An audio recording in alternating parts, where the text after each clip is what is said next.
There's no feeling more intense than starting over. If you deleted your homework the day before it was due, as I have, or if you left your wallet at home and you have to go back after spending an hour in the commute.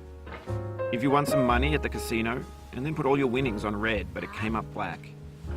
If you got your best shirt dry cleaned before a wedding and then immediately dropped food on it. If you won an argument with a friend and then later discovered that they just returned to their original view. Starting over is harder than starting up. If you're not ready for that, like if you've already had a bad day, then what you're about to go through might be too much. Feel free to go away and come back. I'll be here. Alright, thanks for coming with me on this trip. I'll understand if you have to take a break at any point. Just find a safe place to stop and quit the game. And don't worry, I'll save your progress, always, even your mistakes. This game is a homage to a free game that came out in 2002, titled Sexy Hiking. The author of that game was Jazuo, a mysterious Czech designer who was known at the time as the father of B games. And B games are rough assemblages of found objects. Designers slap them together very quickly and freely, and they're often too rough and unfriendly to gain much of a following. They're built more for the joy of building them than as polished products. In a certain way, Sexy Hiking is the perfect embodiment of a B game. It's built almost entirely out of found and recycled parts, and it's one of the most unusual and unfriendly games of its time.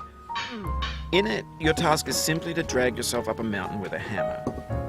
And that act of climbing, in the digital world or in real life, has certain essential properties that give the game its flavor. No amount of forward progress is guaranteed. Some cliffs are too sheer or too slippery. And the player is constantly, unremittingly in danger of falling and losing everything.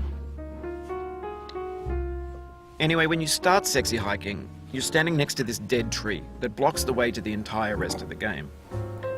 It might take you an hour to get over that tree, and a lot of people never got past it. You prod and you poke at it, exploring the limits of your reach and your strength, trying to find a way up and over. And there's a sense of truth in that lack of compromise.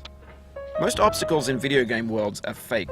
You can be completely confident in your ability to get through them once you have the correct method or the correct equipment or just by spending enough time. In that sense, every pixelated obstacle in Sexy Hiking is real. The obstacles in Sexy Hiking are unyielding, and that makes the game uniquely frustrating. But I'm not sure Jazuo intended to make a frustrating game. The frustration is just essential to the act of climbing, and it's authentic to the process of building a game about climbing. A funny thing happened to me as I was building this mountain. I'd have an idea for a new obstacle, and I'd build it, test it, and it would usually turn out to be unreasonably hard. But I couldn't bring myself to make it easier. It already felt like my inability to get past a new obstacle was my fault as a player rather than as a builder. Imaginary mountains build themselves from our efforts to climb them, and it's our repeated attempts to reach the summit that turns those mountains into something real. When you're building a video game world, you're building with ideas, and that can be like working with quickset cement. You mold your ideas into a certain shape that can be played with, and in the process of playing with them, they begin to harden and set until they're immutable, like rock. And at that point, you can't change the world. Not without breaking it into pieces and starting fresh with new ideas. For years now, people have been predicting that games would soon be made out of prefabricated objects, bought in a store and assembled into a world. And for the most part, that hasn't happened, because the objects in the stores are trash. I don't mean they look bad or that they're badly made, although a lot of them are.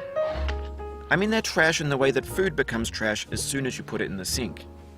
Things are made to be consumed and used in a certain context, and once the moment is gone, they transform into garbage.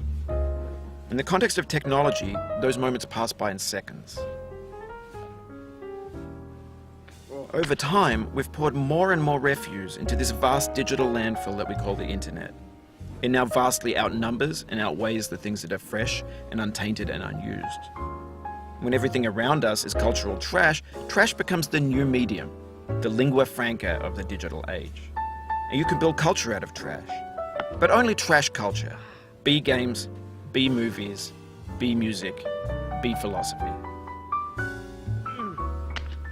Maybe this is what digital culture is. A monstrous mountain of trash, the ash heap of creativity's fountain. A landfill with everything we ever thought of in it. Grand, infinite, and unsorted.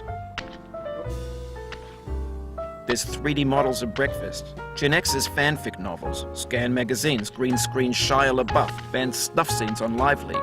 Facebook's got lifelike bots with unbranded adverts and candid shots of Kanye and Taylor Swift mashups, car crash epic failed GIFs, Russian dashcam vids, discussions of McRibs, discarded, forgotten, unrecycled, muddled, rotten, untitled.